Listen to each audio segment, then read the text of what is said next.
2016 के अंदर मैं ग्रुप 1 का एग्जाम दे रहा था अपना, तो वहाँ पर एक स्टूडेंट था जो मेरे साथ ही मेरे बैच में था। वो स्टूडेंट ना बहुत दूर से आता था, दिल्ली में कोचिंग थी और बहुत दूर से आया करता था वो स्टूडेंट।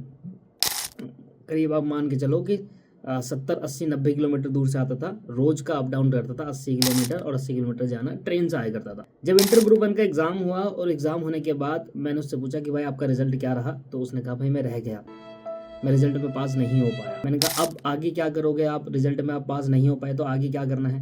कह रहा है कुछ नहीं करना, दोबारा अटेम्प्ट दूंगा, क्योंकि अगर मैं ये छोड़ दूंगा तो 3-4 बातों का नुकसान हो जाएगा। पहला, मैंने जितनी मेहनत करी वो मेरी मेहनत खराब हो जाएगी।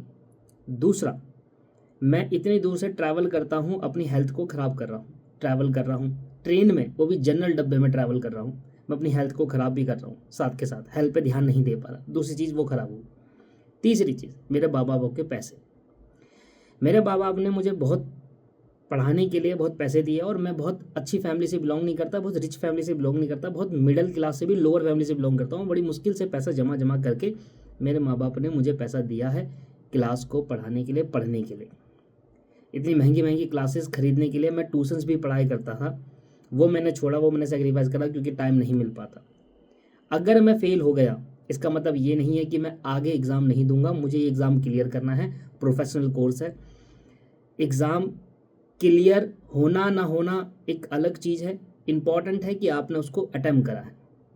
भाई मैं इतनी दूर से आता हूँ और मैंने इस एग्ज़ाम को अटेम्प्ट करा, रोज़ का अप डाउन कर रहा हूँ, रोज़ सुबह निकलता हूँ 6 बजे और शाम को पहुँच रहा हूँ 8 बजे। बहुत ग्रुप की कोचिंग लेता था, मैंने उसको अटेम्प्ट करा, ये एक अपने आप में बड़ी बात है। वो खुद मोटिवेट था लड़का, हमें उसको या किसी टीचर को उसको मोटिवेट करने की ज़रूरत नहीं थी या इंस्पायर करने की ज़रूरत नहीं थी, वो खुद इंस्पायर और मोटिवेट था दोस्त। उसकी कहानी से मैं आपको एक बात बताना चाहता हूँ। उसके पास कई सारे कष्ट हैं, डिफ़िकल्टीज़ थी, और उस डिफ़िकल्टीज़ के चलते उसने अटेम्प्ट को दिया।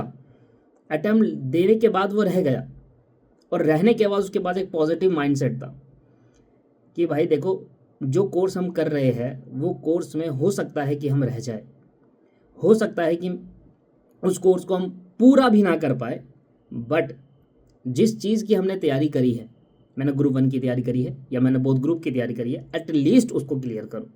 बात की बात है कि हम फाइनल पे जाएंगे नहीं जाएंगे इतना दूर का मैं सोचता नहीं, बट एटलीस्ट जो मैंने मेहनत करी हुई है उस चीज़ के ऊपर, उसको मैं क्लियर करूँ। इसके लिए मुझे 1 अटैम्प्ट लग जाए, 2 अटैम्प्ट लग जाए, 3 अटैम्प्ट लग जाए, उससे कोई फ़र्क नहीं पड़ने वाला। मेरा मेन पर्पस है उसको क्लियर करना, जो मैंने एक बार स्टार्ट कर दिया। स्कूल के बैच या मेरे इंस्टीट्यूट के बैचमेट्स की कहानी से हमें ये सीखने को मिलता है कि अगर कोई स्टूडेंट रह जाता है तो उस रहने के बाद अपने माइंडसेट को किस तरीके से पॉजिटिव करना चाहिए। नेगेटिव माइंडसेट हो जाता है हमें पता है, पर हमें इसको पॉजिटिव करना है। तो इसलिए मैंने इसकी कहानी बताई आपको कि इस लेवल पे पॉजिटिव माइंडसेट था, और आज अगर मैं उससे बात करता हूँ तो मैं कहता हूँ कि भाई क्या रहा, तो कहता भाई मैं तो बन गया। तो अगर वो छोड़ देता उस टाइम पे कोर्स, तो आज वो चार्टर्ड अकाउंटेंट या कॉस्ट अकाउंटेंट ना बन पाता। वीडियो को देखने के लिए धन्यवाद। अगर इस वीडियो से कुछ चीज़ें अच्छी आपको लगी है, उस लड़की की कहानी से आप कुछ इंस्पायर हो रहे हो, कुछ मोटिवेट हो रहे हो, तो उसको अपनी ज़िंदगी के अंदर अप्लाई करिए। और अगर आप रह जाते हो तो वो एक नॉर्मल चीज़ है, ऐसा नहीं है कि फेल होना एक बड़ी बात है, फेलियर से ही सक्सेस हासिल मिलती है।